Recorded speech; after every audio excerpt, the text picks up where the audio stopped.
Welcome back. I'm Alfred Weber, and we're with Reverend Kevin Annett, who is the Secretary of the International Tribunal into Crimes of Church and State. Welcome, Kevin. Thanks, Alfred. I understand that there are a number of updates and actions that you're here to announce today on behalf of the tribunal. Yeah, there's a couple of things that are of great importance. First of all, this Sunday there's a proclamation that's going to be posted on churches in Canada, the United States, Ireland, Australia, and England. And what the proclamation says is it's time for these churches responsible for crimes against children, crimes of genocide, to get off the land of the people. And we found that the court cases have not really brought justice to victims. In Canada, the mass graves have still not been opened up, and the full story not being told. So we figured that this is the next step we need to do, actual eviction orders. And this has actually begun on the West Coast, where Chief Capilano a few years issued that kind of proclamation. This has been picked up in other countries, and we feel this is a step we have to take. Now, I'm here reading the proclamation. It says they must depart forever from our communities as of Sunday, September 18th, 2011. They are banned from operating in our territories. What sort of actions will you be taking in implementation of this, and how can people become involved in this banishment, or is this just a one-time statement? No, this is actually an ongoing campaign. People can come out to the churches, for example, in Vancouver at the Holy Rosary Cathedral this Sunday at 11 a.m. It's going to be read and posted. In certain areas, like on reservations in Manitoba, they plan to actually go into the churches and physically evict the people there and take over the building and start using that. This has already happened in a few places in Manitoba. Mohawk, Six Nations Confederacy have talked about doing the same thing. And in Ireland, in Cork and Dublin, they're going to attempt the same action. So I think the thing to realize here is that we're not attacking the people in the church. We're saying the corporation responsible for these crimes is not allowed to operate anymore on the territory under common law jurisdiction. So I think this is really important for people to realize that it's in our hands to take this action ourselves. And one of the other issues that I wanted to mention related to this is in a Mohawk territory near Toronto, the Six Nations elders, 9 of them, have actually given us written permission now to begin forensic archaeological excavations on the sites of several known mass graves of children who died in the Indian residential schools. And we've got the go-ahead. We plan to go ahead in the coming weeks and take that evidence in October to the various human rights forums in Europe that we work with and actually say, here's the third piece of evidence that you need besides the eyewitness testimonies and the documentation. Here's actual forensic proof that children died and were killed en masse in these residential schools. So that opening up is another reason that this campaign is going to another level now, and we will have the actual forensic evidence that children were murdered in these residential schools.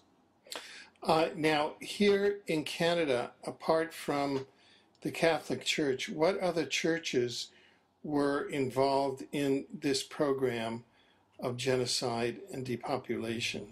Well, it was the United Church of Canada and the Anglican Church, Church of England. Those three, with the Catholics, they were the main perpetrators. It's important to remember that the Catholic Church itself set up the plan for the residential schools through the Jesuits in the 1880s, and the other churches adopted that, although, they and the government are all equally guilty of what went on there, including a death rate of over 50%, which the media in Canada has already acknowledged, sterilization programs, forced labor, all of the things that are classified as crimes against humanity have gone on. And since the government and the churches have attempted to legally indemnify themselves from any responsibility and to absolve themselves, it's now up to the people themselves to bring about the sentencing and justice. Now, this is an action that's being taken starting Sunday, September 18th, 2001. How does this excuse me, 2011. Boy, that was some kind of slip up, probably because of the 9/11 Yeah. that we just had. But how does this fit in with the international tribunals themselves? When will they be held and where? Well, on what's had to happen in Europe is there was some fairly overt sabotage that went on, including at the venue we had in London, where we plan to open on September the 15th. What we plan to do now is basically move that a month so that we have some guaranteed locations where the tribunal can be held in safety. And it also gives us time to gather that forensic evidence I mentioned and bring it. But nevertheless, locally, in Cork and Dublin, to give you one example, on the 15th, people plan to go ahead, hold the kind of rallies they've been having already. One of the things they're doing in Ireland is they're supporting the move by the Irish government to bring to trial priests who refuse to report sexual abuse of children. They're actually bringing in a law which will allow them to do that now. In other countries like Australia and England and Germany, there's going to be protests. Like, for example, the Pope is coming to Berlin on September 22nd to speak to the German Parliament. There's going to be a lot of protests of groups that we're connected with there, and they're going to be holding their own public forum there to bring out this evidence of Ratzinger's personal complicity in these crimes. So there's going to be different activities happening over the next month or two in many different countries, and we've basically had to decentralize the operation because of these attacks that we were facing, and one of which people probably know about when I was actually deported from England on May 29th. Well, that brings us to a question. As the tribunal is going forward on this new time frame in the UK, and as you're the secretary of the tribunal, do you think that the UK government is going to take the same actions and, in essence, not allow you to enter the country for purposes of trying to sabotage the tribunal itself? Well, actually, we've had the support of a couple of members of parliament in England and a television film crew who are going to be at the airport when I arrive.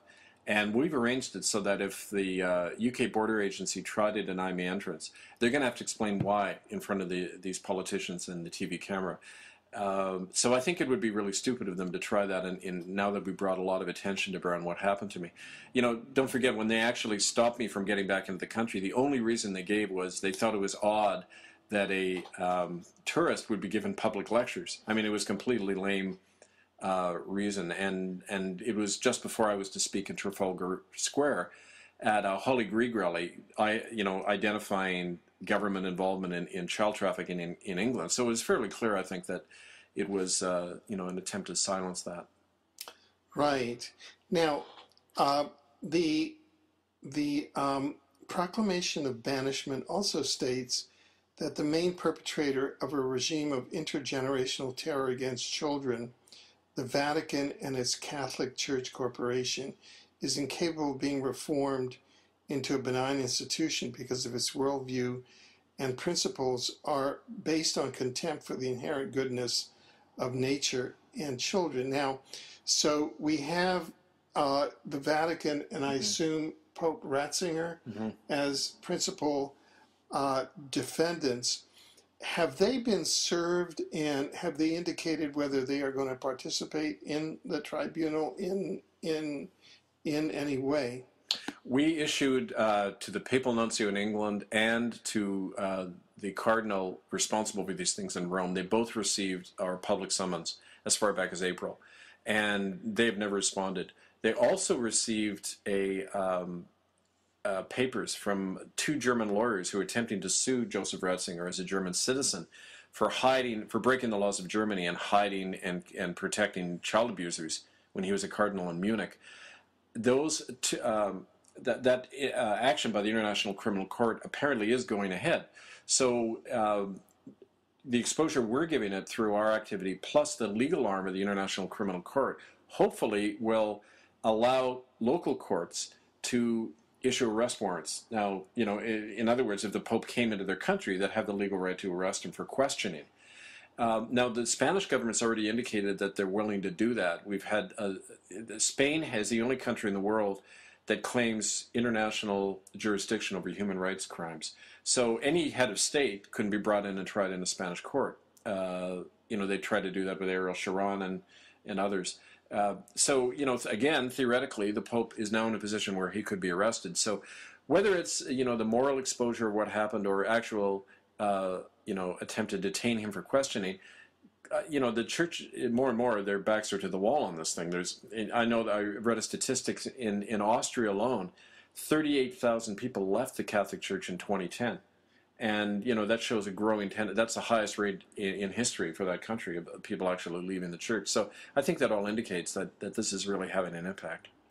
Now, I'm not sure, is the British Crown and Elizabeth Windsor a defendant in this action? Yes, they are. We also served a summons to Elizabeth Windsor as the head of the Church of England, the head of head of state for Canada, as the other main actor in these crimes of genocide in Canada, in Ireland, in England, and other countries where the Crown claimed jurisdiction. Again, we never heard back from Buckingham Palace about that, even though actually we had sent them a letter 3 years ago now asking them to identify these burial sites where the children were incarcerated, and again, never heard anything from them. The Queen in particular is a person, like Joseph Ratzinger, is personally implicated in this. One of the eyewitnesses to this, William Coombs, who died this year in a hospital very suddenly after he was to come and speak at a forum in London, William Coombs was an eyewitness to the abduction of 10 Indian children by the Queen and Prince Philip from Kamloops Residential School, October 10th, 1964. These 10 children disappeared and were never seen again. There were 7 boys and 3 girls. And what's interesting, we've done some research into that, and if you look at the dates, October 10th, 1964, they all add up to 10, numerologically. 10, 10, 10, if you add up all the numbers.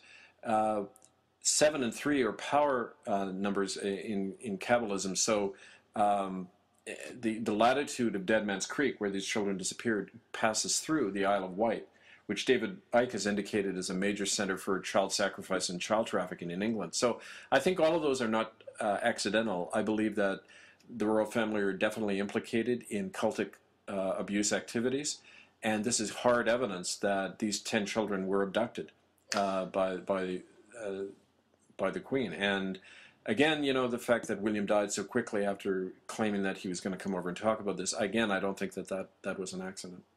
Now, of course, William Coombs has died as an eyewitness. Mm-hmm. How will you be introducing his testimony into the tribunal? We have his testimony on videotape. I see. And he gave his permission in case anything happened to him for that to be shared. We have a written affidavit from him as well, describing that. So we're going to enter both into the record of the tribunal. Now, could you describe for us what the plans are for the tribunal itself in the UK? I mean, I know that you're in the process of getting a venue, but do you plan to have this available on the internet where people can view it? And we have 2 things about that. There's going to be a YouTube posting of the entire proceedings of the tribunal. There's going to be a final report issued, which we're going to be publishing on the internet. And there's a documentary film team from America that are going to actually be filming it and producing it as about an hour-long documentary.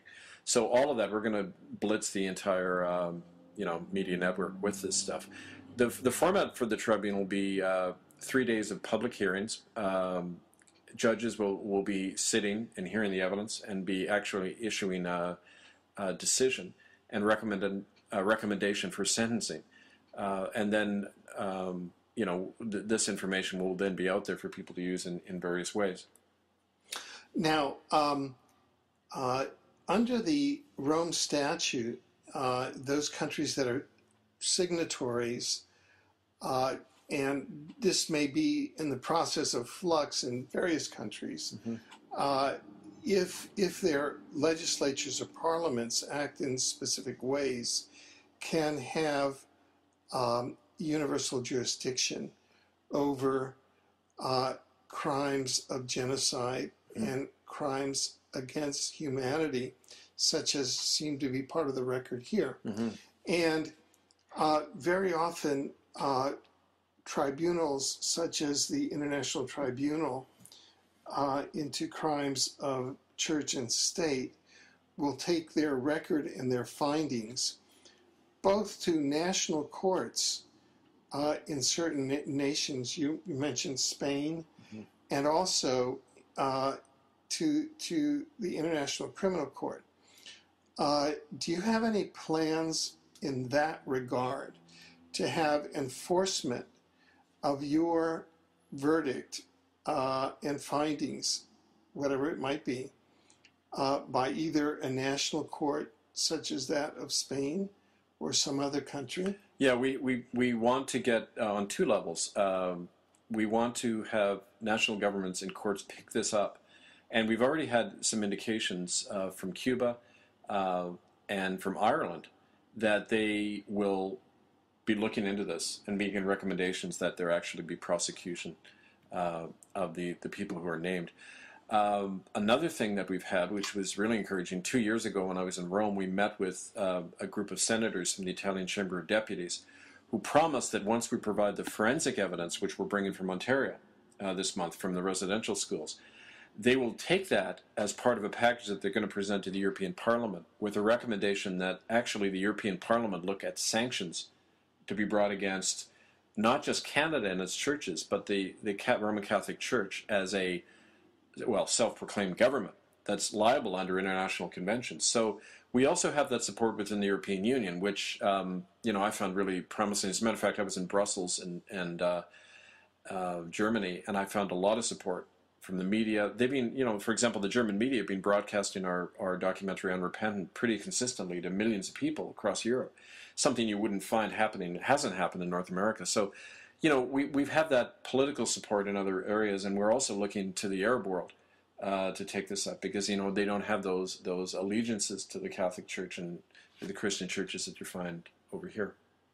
Now, you mentioned some very revealing evidence about the British Crown, and specifically about Elizabeth Windsor and her consort, Prince Philip, and their connection to the disappearance of 10 Aboriginal children. And of course, Elizabeth Windsor, as you mentioned, is the head of state of the Church of England, as well as the head of state of Canada. And these seem to be particularly egregious crimes that were conducted by the head of a church and by the head of state of the country that implemented this program of genocide and of depopulation. Do you have any special measures for prosecution of Elizabeth Windsor, whose crimes seem to go back 30 years? Well, this is actually coinciding with a move in England by a number of different groups that have been attempting legally to force her abdication because of a number of things she's done, which has actually violated her coronation oath to protect the people of England.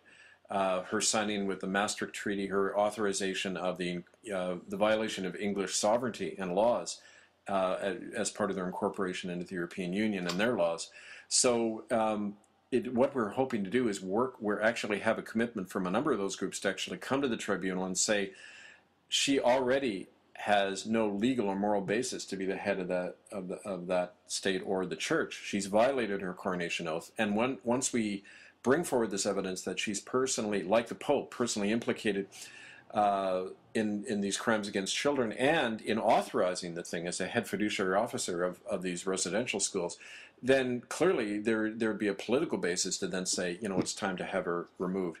And, I think that the people in England, about 40% of them already support a sovereign republic rather than a monarchy anymore. So, I think there's a lot of support for that. What would be, just to carry this further, what would be the procedures or the legal process by which one would go about removing the British Crown on these grounds of moral turpitude? Do you have any? Is it just this monarch, or the monarchy itself, or what? Well, it would be this monarch in particular. I mean, like, I don't know the legal minutiae of that, how they go about it in England. I know that that the crown is basically a figurehead under the law. It doesn't have power to stop acts of Parliament, and so it'd be the will of Parliament that would, you know, be one of the means to try to enact that. But the thing to understand here is that there's also international laws and ways that, I mean, Elizabeth Windsor could be arrested if she appeared in any of these countries, as just like the Pope could. So I look to, you know, two kind of guarantees ultimately: international pressure and local action, community action. We found in Indigenous territories in Canada that people like the Mohawk elders in Ontario, who have authorized this excavation at the grave sites. It's when people stand on their sovereign authority, they can say, "Get off our land. We're issuing arrest warrants for this woman to be tried in our own courts in our own territory." Those are the kinds of things that we look to in the long run, I think. And what sort of measures? Here we have. You mentioned one of the prime culprits here is the Vatican. Mm-hmm. And the Roman Catholic Church Corporation, and of course, in this case, Pope Ratzinger himself is implicated. Mm-hmm. What sorts of actions, legal actions? I guess you did mention the European Union and Italian parliamentarians who are prepared to carry this forward. You know, besides them? Yeah, I mean, is this to force the abdication of this Pope also? Is that? Well, you know, that's actually in the works. I've had some back-channel communications from a cardinal in Italy who's actually seems to be sympathetic to a reform of the church and the removal of this Pope. There's actually a movement among a group of cardinals, and including bishops in Germany, to have to force the removal of this Pope and a re-election. That seems to be in the works. So I think, you know, there's different theories about why that's happening, but I think it's not inconceivable at all for that, you know, for that movement to have the Pope resign at least occur. And also as part of that, because it isn't about one individual here, we're talking about a whole institution, a policy that's still in place in canon law called crimen solicitanus, that orders bishops and priests not to tell the police when a child is abused, you know, in a Catholic church anywhere in the world. So until that policy is removed, it doesn't really matter what Pope is in. The same policy is going to be implemented and expected. Basically, it's a criminal conspiracy to hide abuse of children. And so, you know, changing the figurehead doesn't really matter. It's whether those laws and policies under so-called canon law are removed, and whether canon law is brought under the authority of different governments. And that's the struggle going on right now in Ireland, where the Irish government is telling the Vatican to recognize the authority of the government, and the Vatican is basically turning up their nose at that, and they removed their ambassador to Ireland in protest of what the government there did. So there's a civil war going on now, and we need to be on the right side of that, you know. Now, with regard to the residential schools and the facts of genocide of Aboriginal children here, then that same policy of the Catholic Church, it would seem, would facilitated the genocide here, because even if there were people within mm-hmm. the system that would have wanted to speak up, they were prohibited from That's right. from reporting it. What do we know about the attitudes of the Canadian government at the time? What did the Canadian government do?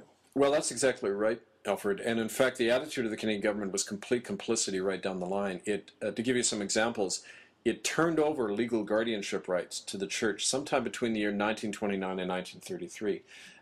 You know, as wards of the state, the government or that Indians were actually, since the 1870s, they were under the authority of the government. Well, they handed that right over to the Catholic and Protestant churches that ran the residential schools. And so they were in a role of criminally conspiring to allow the church to do whatever they wanted to these children. They fudged reports when children had died. We have numerous records of that in my book, Hidden No Longer, Genocide in Canada, which people can look at and download from www.hiddennolonger.com. You can see letters from Indian agents saying, children died and basically we didn't do anything about it because this was the property of the church and they could do whatever they wanted on the premises. I mean, there's out and out collusion like that. There's presently the government, through their so-called Truth and Reconciliation Commission, is doing outright criminal activity by suppressing evidence, allowing the churches to indemnify themselves and never be tried for any of these crimes. You can't even name names at TRC forums that are being held across Canada. So this TRC is the latest attempt to really suppress the evidence. When you say TRC, could you spell that out for some of our listeners? The Truth and Reconciliation Commission, or TRC, was set up a couple of years ago by the Canadian government with the churches. So, I mean, the criminal bodies, the people responsible for these crimes, set up the investigative body looking into what they did. They do not have any mandate to investigate these crimes or to bring to trial anybody. It's an enormous whitewash, and to the tune of $68 million from taxpayers' money, to basically allow the churches to get away with this. There's not one person who's ever been brought to trial in Canada for the death of a child, even though, in these residential schools, even though over 50,000 children never came back from these places. So that's why we need international action. That's why we set up our tribunal. Now, bringing it back to the proclamation of banishment, you say, we will conduct a massive and ongoing public boycott campaign of these churches, denying them all financial support, attendance, and public services. The church properties are declared to be communalized, and as of September 18th, will be open to all people on a secular basis to use for their benefit, especially as shelters for the homeless. Their priests and officials will not be allowed to practice in our midst, and their assets and wealth will be declared to be owned by the community and shall be distributed according to the needs of our people. Now, a couple of things. Is this for Canada only, or is this for the world? Well, no, it's for everywhere that people feel they have the means and the willingness to enact these things. One of the things, to give you an example, we're doing is we're approaching various unions, for example, the Postal Workers Union, saying, please honor this declaration, don't deliver mail to this institution anymore. We are going in and urging people to go in on Sunday and take the collection plates and take the money and distribute it to the poor people outside. I mean, these are the kinds of direct actions where we're going to say the church is not welcome here anymore because they're a secret society that can get away with raping and murdering children, and that's a dangerous group to operate in our midst, and we're not going to allow it. So, I mean, it's basically an international movement and a declaration. Now, are you in touch with the Native American movement in the United States? They had their own residential school experience in some cases, and I'm just wondering, how are they involved in this effort? They're very much involved. For example, we were and have been working with the Tamaki Law Group, which is the group that successfully sued the Jesuits in America. Recently, they had a settlement of $168 million. Unfortunately, most of the money doesn't come from the church. It comes from the insurance companies. And so the church isn't really hurting from that. But what it did is set a legal precedent in America. When we met with the group in the Tamaki law firm and talked to the survivors, one of whom went to Rome with me the last time, they described the same kinds of crimes, killings. One woman saw a Jesuit priest bury a live baby under the floorboards in Omak, Washington at a church school there in 1971 when she was a little girl. So these are the same kinds of crimes against humanity. And again, people can follow all this work. I should mention our websites.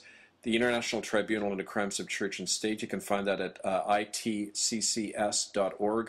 Hiddenfromhistory.org is our main website, and then of course hiddennolonger.com is the information on the residential school genocide in Canada. Well, thank you. You know, we've come to the end of this segment, Kevin, but are there any final words or thoughts you'd like to leave with our listeners? Yes, please join us every Sunday, 11 a.m. outside the local main Catholic church in your community. If you want to get a copy of this proclamation, write to me at Kevin_Annett, ANNETT, at hotmail.com, and we'll send it out to you. You can post it on the church, and follow our work at itccs.org. That's where this proclamation is posted, and you can share that and just be part of this movement. Well, Kevin, we certainly want to thank you, and we look forward to your joining us again from time to time with updates as this initiative and the tribunal go forward. Thank you very much, Alfred. Certainly. Yeah. Thank you.